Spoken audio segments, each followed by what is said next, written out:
Unlike the usual pomp and ceremony, this time confining everyone to where they are.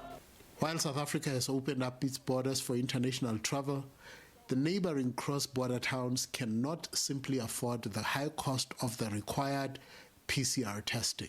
For the test that we did, it was 1.3 per person.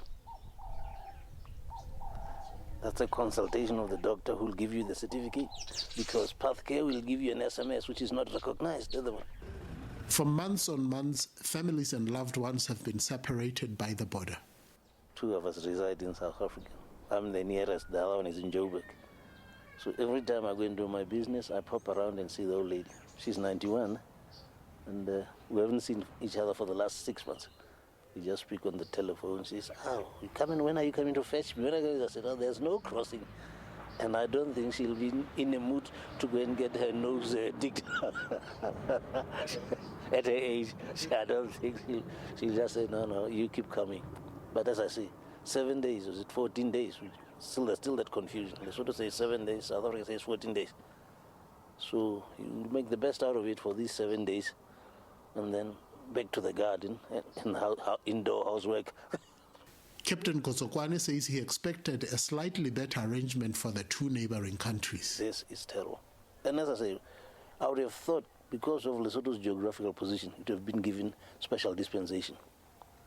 I don't know what to call it. During the apartheid days, we used to say we are an island within the sea of apartheid. But now I don't know what to say.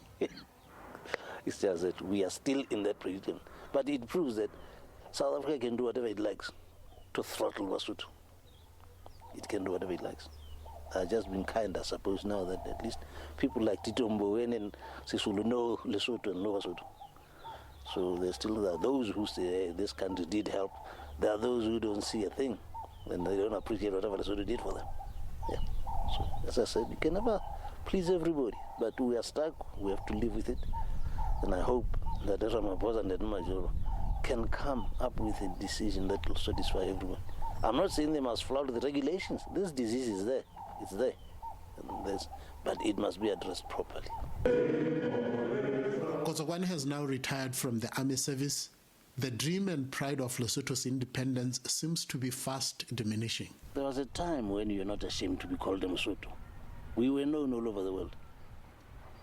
South Africa included. Even during the apartheid days, they knew that that country, small country, could be a problem. We took them to the UN for cases that they thought we'd never take them. And that instilled pride into Lesotho. They realized that, well, something is being happened. Fair enough, you never please everybody. There are those who never liked Dr. Jonathan. But I think some of us now remember him. I'm not saying the other prime ministers did nothing. They tried. But unfortunately, we spend more time bickering about positions now than seeing and developing the country for the benefit of the Wananchi, as the Swahili would say, the local Lesotho. To him, Lesotho needs to make hard decisions, otherwise the entire independence journey will be filled with regrets. I'm sure some are as disappointed as some of us are. I am disappointed after 54 years. Now that COVID has been exposed us more, we see that we are lacking. And you ask yourself, we've wasted so much time. And I'm hoping that all of us will do it over. I'm not saying they must come home. You can still develop your country still being abroad. Let's see if we cannot help and improve the kingdom. It's all for us, not for an individual. Wherever they are, may they celebrate the 54th independence in peace and in harmony. Aided by the regional body SADC under the leadership of South African President Ramaphosa, Lesotho has made much strides to ensure that the much-needed reforms process is implemented, thus ensuring a more politically stable and peaceful Lesotho. Rapelang Khatebe, SABC News, Lady Brand, Free State. After the break, we'll take a look